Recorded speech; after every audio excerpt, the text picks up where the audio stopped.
Do you have a pile of scrapbook layouts that looks something like this? Well, I do too, and so today I'm going to take you along as I organize this pile and put them into my albums. I'm also going to share the difference between a D-ring album and a Postbound album, which I use and why, and the pros and cons of each. And I'm also going to share how I label the spines of my albums so that I can tell which one is which when they're on my shelf. For those of you who don't know me, I'm Jayma Malme, and I'm so glad that you're here. I love to share scrapbooking ideas to inspire you to create.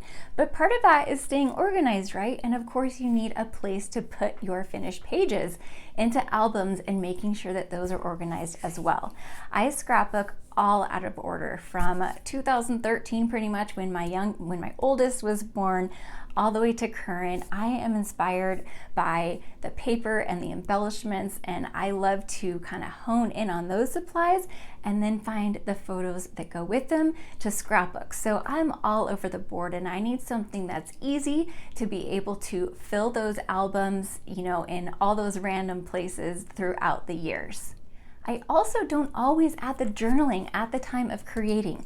I feel like sometimes those are two separate processes, the actual creative process and then the documenting the story process. So when I go to put my layouts into albums, sometimes I need to fill in some of the journaling. So when it's time to do that, I make sure I have a big chunk of time set aside and that I'm in that mood of storytelling. So I can sit down and add the journaling that I need to add before I put them into my piles to add to the albums.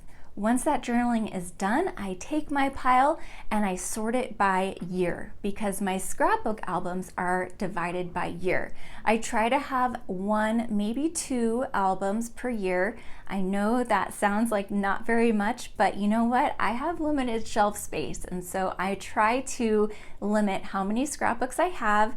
And one way I do that is by putting a lot of photos on my layouts and also not scrapbooking everything. If I have a big vacation in a year, I'll create a separate album for that so it's not part of my annual album. I then take my piles by year, and so say I have a few layouts for 2013, I'll take my 2013 scrapbook album and I will put my pages into page protectors and put them chronologically in that album. Usually this also means that I have to rearrange some of the pages that are already in that album. So let's talk about the difference between a D-ring and a Postbound album. You probably noticed that what I use is a D-ring album, and the reason I do that is because they are really easy to open and close and be able to add pages, remove pages, move things around as I see fit.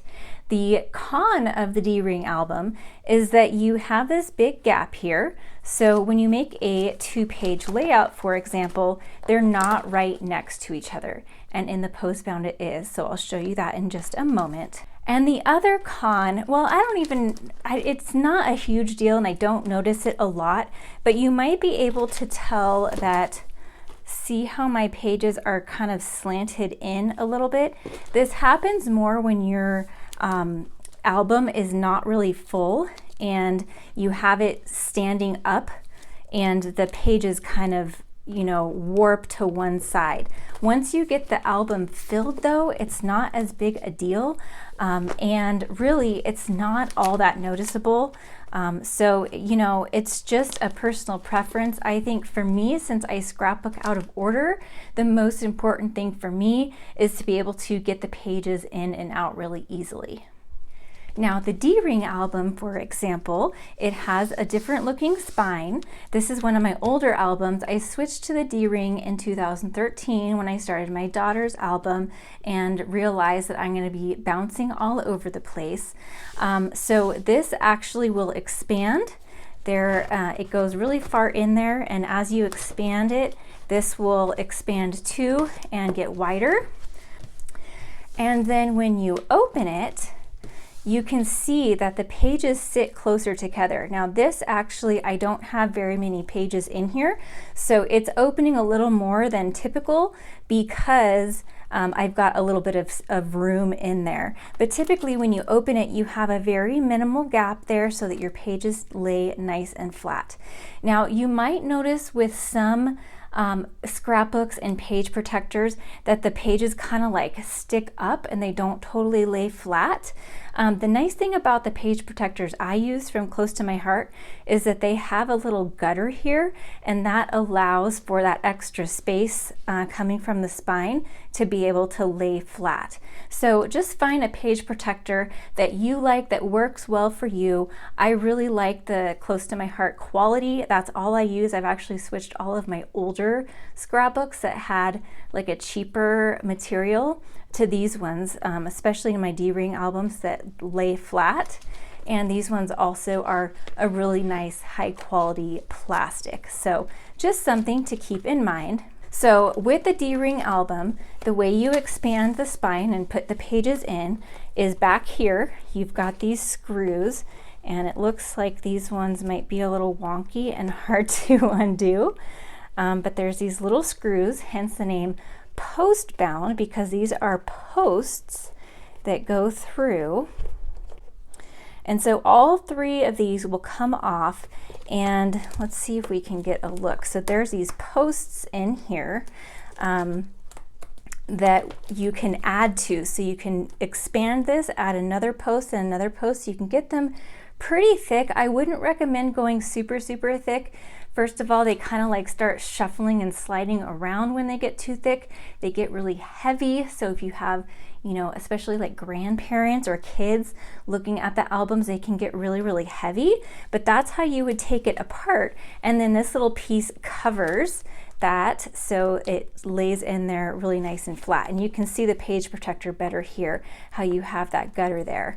So that's the difference between the D-ring album and the Postbound album. If you are someone who scrapbooks chronologically and maybe you scrapbook for the year and then you want to put them all in the album when you're done, then this might be a really good option for you. I know this is what my friend Chelsea does, and she did a really fantastic video on her process for getting pages into her album. I will link her video down in the description below. My video is also a collaboration with the creative design team, where we're all sharing really great ideas for organization on all different topics. So I will leave that playlist at the end of this video and in the description below, and hopefully some of the other ideas will give you some really good solutions for your craft space as well. So I realized that I don't have a 2023 album yet, so I'm going to put the label on here to show you how I do that. Now I do have a very detailed tutorial on how to do this in Design Space and then apply it on there and all of that. So if you're interested in the Design Space portion of this and the full tutorial, I will link to that in the description down below. But for today, I have already cut this and just thought I would show you while I'm cutting.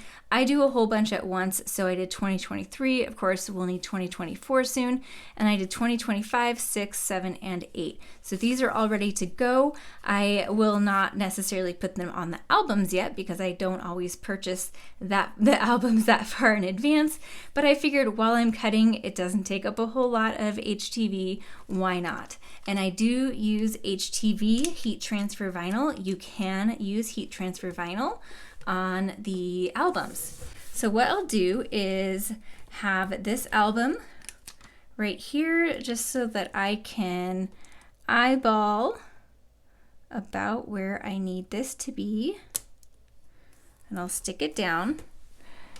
And then I'm actually going to take my ruler too and just make sure, so it's easiest to see here, 3 centimeters down. I need to move this up just a teeny tiny bit.